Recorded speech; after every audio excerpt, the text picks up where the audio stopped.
with that being said, being molded in the old school mold of a boxer, are you frustrated with what you see now with boxers today, where it has to be pretty much a popularity contest, who has the most Instagram followers, and that's in order to get the fights? You're right.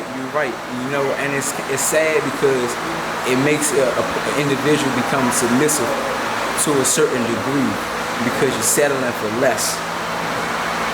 At that point, you're settling for less, and it's like you're changing the ramifications of what once was into something that shouldn't be.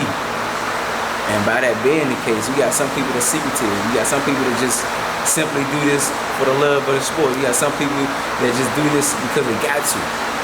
You got some people that do this and they want you to know about it. You know what I mean? It's different pools, different variables that you gotta include and consider. And by that being said, it's like popularity. By that being able to make fights, it takes away the law of the profession. No, it takes away the law of business. In that point. Do you feel certain fighters get the accolades before they even did anything just because they have a huge social media following? Exactly. I believe nowadays, you got kids that don't even box. This is Paul Logan, he just made a fight. And honestly, it was kind of like a spit in the face to the boxing world. He just had a fight not too long ago. Don't box at all. Made millions. National televised fight, 4-round fight. Not 6, not 5, not 10, a 4-round fight. And made money, a lot of money, more than the chitlin circuit people. For those who don't know who the chitlin circuit is, those who gotta go out here, sell tickets, cards, and stuff like that. It's a chitlin circuit. That's degrading. I believe that's degrading.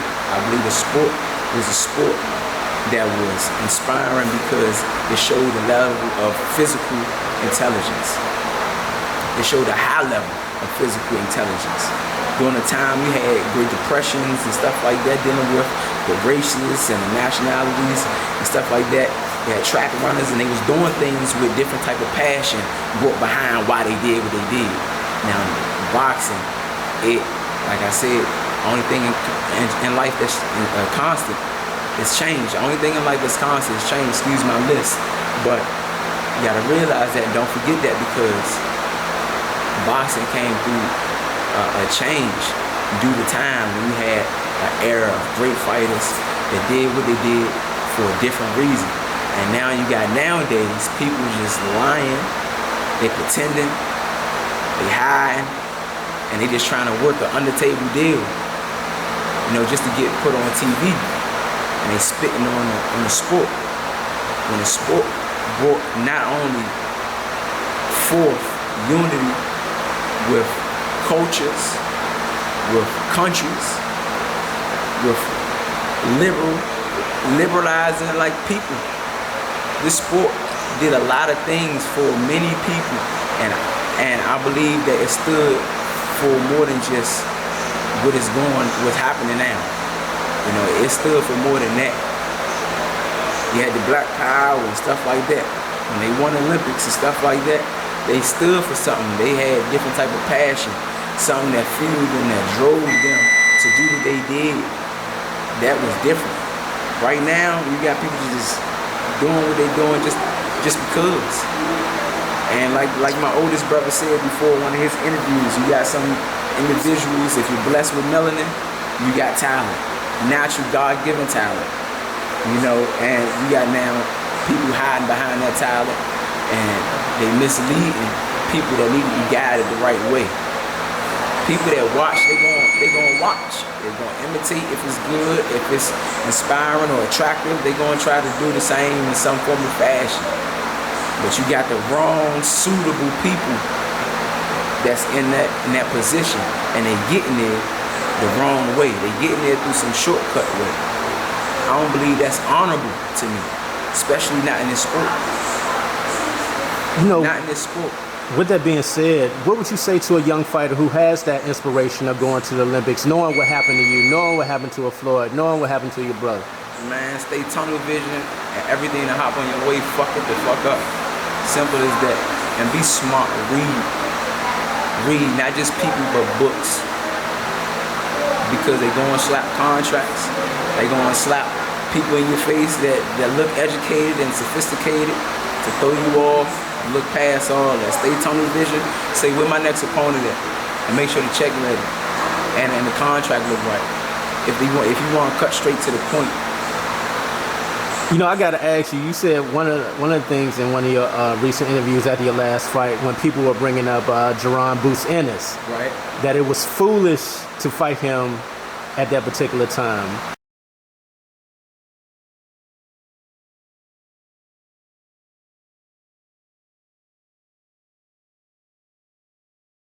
If you in my way, you better get out of my way. That's how I see it. What about a future mega fight between you and Jaron Ennis? If y'all think that'll be a mega fight, then I think y'all sadly mistaken. It's people that Jaron Ennis is chasing because he feels as though that's a mega fight. Mm-hmm. Mega fights don't mean that it's just because it's two great fighters. That's not what a mega fight means. Well, y'all have history, right? Yo, we definitely have history. You know, he's a good fighter. He was a competitive fighter when I competed against him. He beat me in the qualifiers the first night. Mm-hmm. The very first time we fought was in the Golden Glove Nationals. Me and my family, we made history. It's never been 4 brothers to win the National Golden Glove Tournament. It's been 3 brothers, and that record's been held over like 90 plus years or so, up until 2016 when I beat Jaron Ennis in the National Golden Gloves.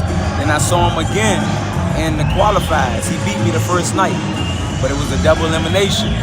So by him beating me, I had to fight from the loser's bracket, and I had to fight 5 times back to back, consistently. I couldn't lose no more.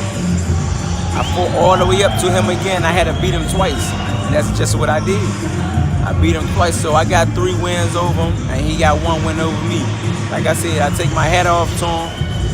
He's a good fighter. I appreciate him for giving me the opportunity to excel my skill set to another level, because without people that's competitors, it's real hard for you to even excel yourself to a higher level anyway. Without Kobe, it wouldn't be no Jordan. Or without Jordan, it wouldn't be no Kobe. Right. You know, so he needed somebody to edge him on. He probably looked at some fighters that he thought was greater than him, or just gave him that extra energy to want to be great. You know, and all I'm saying is he gave me that opportunity to say, man, I'm going to push myself to make sure that this don't happen again. And every now and then, everybody needs somebody in their life, or just a person, period, around them to bring them back to a neutral, to get them to think, hey, what's right? Hey, what's wrong? And he gave me that opportunity.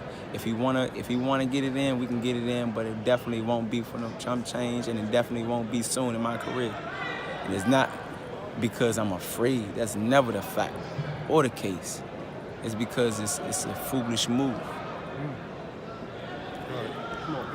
Appreciate you, champ. Thank you, man. I knew what you meant by that, but explain that to my audience, what you meant by that. He's not at the peak of his career. He's not in the mid-range of his career as far as... No, actually he is. I think he's about to get a belt or something. I haven't been too far on him, but during the time, I believe I was interviewed after a fight. I was interviewed right after my fight, and I was saying that it's too early in his career to take a fight like this. It's too risky. They know it's risky. I know it's risky for them to take their fight. His coach even know it's risky for him to take that fight against me at this time and point in his career. It's that simple. It's black and white to me.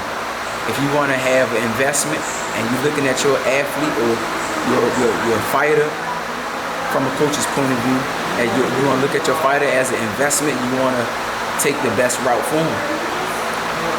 Not the easiest route, but the best route. And that's not the best route for him. It's a rough route. That's what it'll be. You know, and it's making things more slimmer than it would be great, you know, for his career. And I'm saying that things still the same. Coronavirus came out, slowed things down. He's still in the same stopping point in his career. I believe, what, like 16, something like that. What, Jaron? Yeah. I think he had more than like 25 fights. 25, 23 knockouts. Okay, well, during the time, you know, it was less than that, I believe.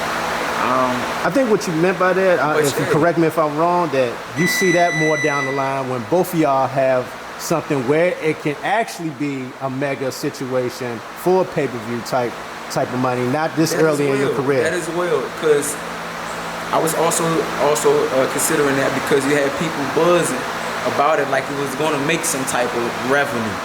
But he and I know that he ain't bringing nobody that's going to make no revenue.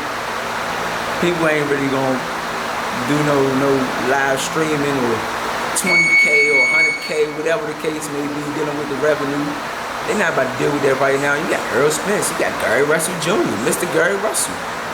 You got a lot of other guys that's in the limelight right now. They're not thinking about it. They got an investment move for us though. And I think that the people that's in the boxing industry should understand where they stand at in this boxing industry. And I understand where I stand at. It ain't nobody in my weight division. The shit should open up. I'm gonna blaze through it. I can move up, can move down just like my oldest brother. Any of my brothers can move up, can move down. We would do that shit. Simple as that.